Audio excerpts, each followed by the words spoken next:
Pareiškimo šventajam apaštalui Jonui. Aš Jonas išvydau kitą arką, pakylantį nuo saulėtekio, turintį gyvojo Dievo antspaudą. Jis šaukė skardžiu balsu 4 angelams, kuriems buvo leista kenkti žemei ir jūrai.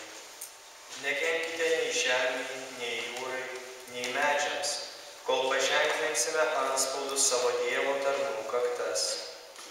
Ir aš išgirdau paženklintųjų skaičių.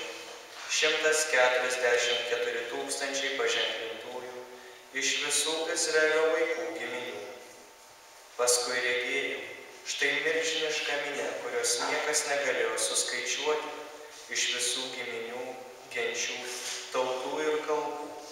Visi stovėjo priešais sostą ir avinėlį, apsisiautę baltais apsiaustais, su palmių šakomis rankose. Jie šaukė skambiu balsu: šlovė už išgelbėjimą mūsų Dievui, sėdinčiam soste ir avinėlį. Visi angelai stovintys aplink sostą, vyresniuosius ir 4 būtybės, parpuolė prieš sostą veidą į žemę ir pagarbino Dievą giedodami: Amen. Palaimė ir šlovė, ir išmintis, ir dėka, ir garbė, ir galybė, ir stiprybė mūsų Dievui per amžių amžius. Amen.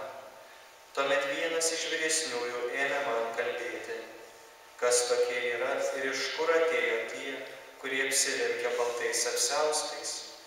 Aš jam atsakiau: mano viešpatie, tu žinai.